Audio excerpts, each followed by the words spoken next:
The stories behind the stories with Mark Arnold, exclusively on the Geek Speak Show.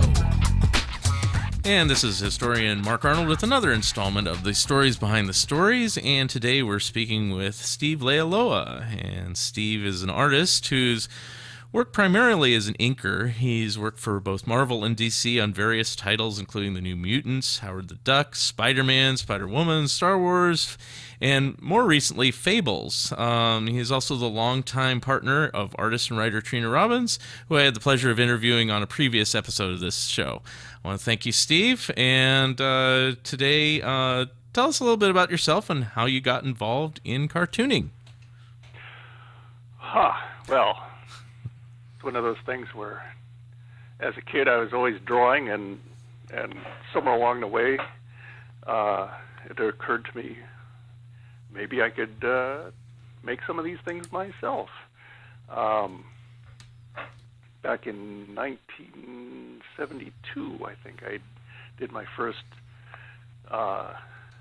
printed comic book. First job that I was actually paid for.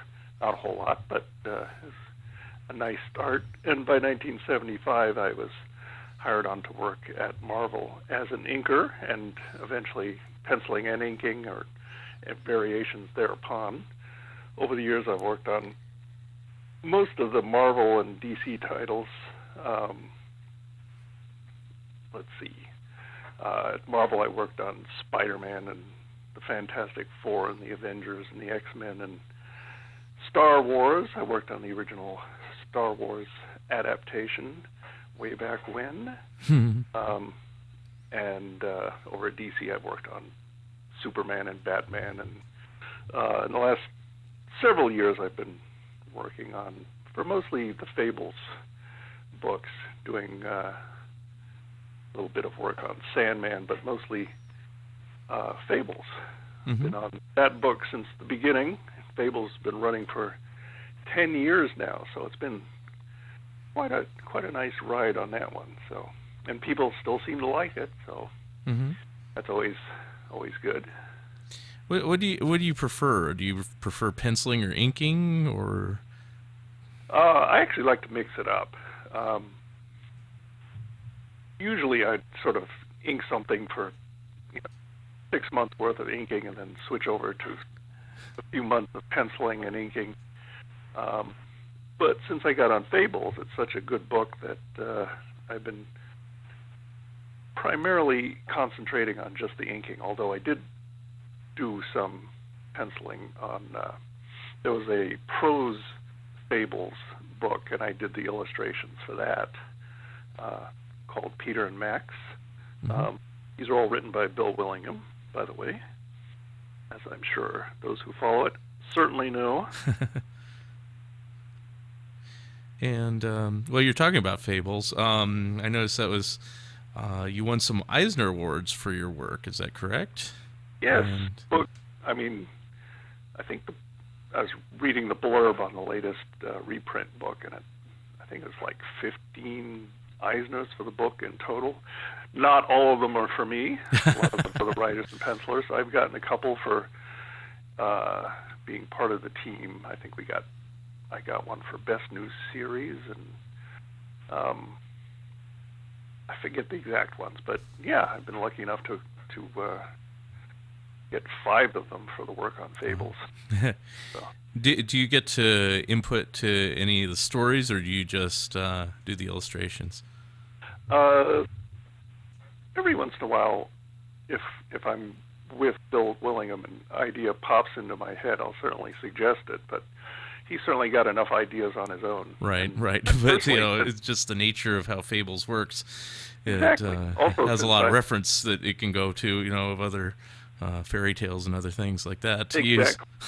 It literally can go anywhere. Right.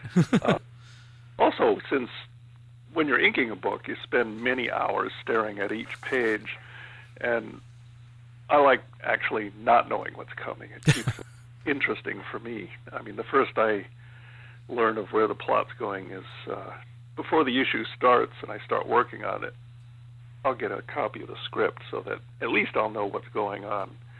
These days with all the digital production work, I don't see it lettered until it's actually printed.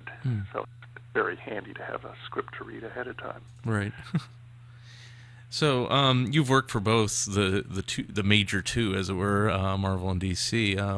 Do you have a preference, or is they just like apples and oranges? There's no real comparison one way or the other. Well, they're actually, both of the companies are constantly changing. So even though I was working for both companies, neither of them are like they were when I started. When I started working at Marvel, Stan Lee was actually still the guy in charge, which is always nice. And by today's, in comparison with today's companies, they were both fairly small, although DC was always larger in terms of editorial staff and production staff. I mean, you have to remember Marvel started, well, very long time ago, but by the 60s it was pretty much just Stan Lee in an office with, I think there was no staff at all for a while. Maybe Jack Kirby or something. I mean, nobody actually worked in the office. Right. Eventually, as Marvel started gaining in popularity in the 60s, they added a bullpen and started doing more things in-house letterers and so on. Fabulous Flo Steinberg was their secretary. She's actually still at Marvel, although she's had a few jobs in between. But one of the few constants up there. I mean, now that they've been bought out by Disney, I have no idea what it's like to be working at Marvel. I know. It's kind of amazing. Is like the two big two or whatever is like really Disney and Warner Brothers. Yes, and even Warner's, the last time I visited D.C., everyone was still in New York, and now I think like 80% of the staff has relocated to Los Angeles. So it's all very interesting. I mean, the focus is definitely on films and all of the other aspects of it, but it's one of the things I like about working with Vertigo. It's still just about the comics. Not that the others aren't too. I mean, people who are working on those books certainly are working to make them as good as they can. Is there talk or discussion of doing anything further with Fables, like making that into a feature film or something like that, or TV series? Oh, there's always talk about that. Yeah. And then Bill makes the mistake of reminding them that all of these stories are public domain. I mean, if you know, these days there's so many fairy tale movies That's true. I think everyone has caught on to that fact. Yeah. I mean, I think just this month there's been 3 movies based on fairy tales. I mean, two network TV shows, 3 or 4 movies. I'm curious to see, was it Jack the Giant Killer? Yeah. Whatever that one is called. Yeah, I think that's the title. That might be entertaining. Hansel and Gretel, that was rather silly, but I mean, Gatling guns in the 16th century or whenever that's supposed to be taking place. It's like the Abe Lincoln zombie killer. Yeah, that was entertaining, but very silly. Or Abe Lincoln vampire hunter. Yes. Just switching subjects temporarily.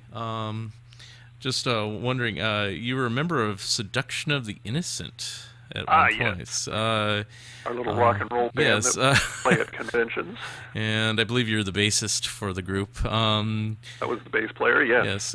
Is that an ongoing concern, or is that day it's done, or are you still in contact with Bill and the rest of the group? We're still in contact with each other. I mean, it seems unlikely that we'll be playing again, but you never know. I mean, we haven't officially said we're not going to play, but I mean, everyone is off doing other things. I mean, the 2 instigators of the band were Bill Mooney and Miguel Ferrer, and Miguel is acting up a storm on all sorts of TV shows and movies. he keeps himself very busy with his day job. I mean, the band Seduction of the Innocent was really just a fun thing for us to do at conventions. Yeah. But, I always just remembered and heard the music and thought it, and I always was a fan of Barnes and Barnes, and stuff like that. So, how did you get involved with that? I mean, did they just call you up and they knew you played bass, or how did that work? Oh, well, I knew everyone who ended up in the band were all regular attendees of the San Diego Comics Convention, and sometime in the mid-'80s, we just all have to be standing around critiquing the house band that was playing at this particular band event, and we said to ourselves, we could play better than that. And one thing led to another, and we figured, well, let's see if we actually can play better than that. And so it was a lot of fun. I mean, Bill and Miguel are both terrific musicians. Mm-hmm. Bill's aside from his acting, does professional songwriting and so on. I mean, and Miguel is a terrific drummer. Before he got into acting, he was a jazz drummer. Of course, he comes from a musical family, so I mean, it's anyway, a lot of fun. Well, very good. Oh, I want to thank you, Steve, for joining me today. I was just wondering if there's a place where people can see you, or if you have a website or book to plug, besides Fables. Usually I go to WonderCon in San Francisco, but it's been in Anaheim lately, which is a little far for me to get to. But I'm a regular at the San Diego Convention, and I'll be attending the Big Wow Convention in San Jose in, when is it? March? It's May. I have to look that up. May. Yeah, I actually will be attending too. So it's a terrific convention. It hasn't been on the radar for a lot of people, but they managed to bring in some of the best collection of, collection, that's not quite the right word, terrific artists from all around the world. I mean, it's just, for people who like comics art, it's one of the best around. Mm-hmm. And I don't have a website. Okay. All right.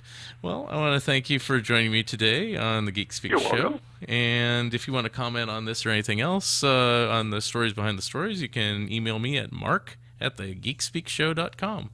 You can hear the complete story behind the stories by going to funideas.50webs.com. That's 50webs.com. funideas.50webs.com.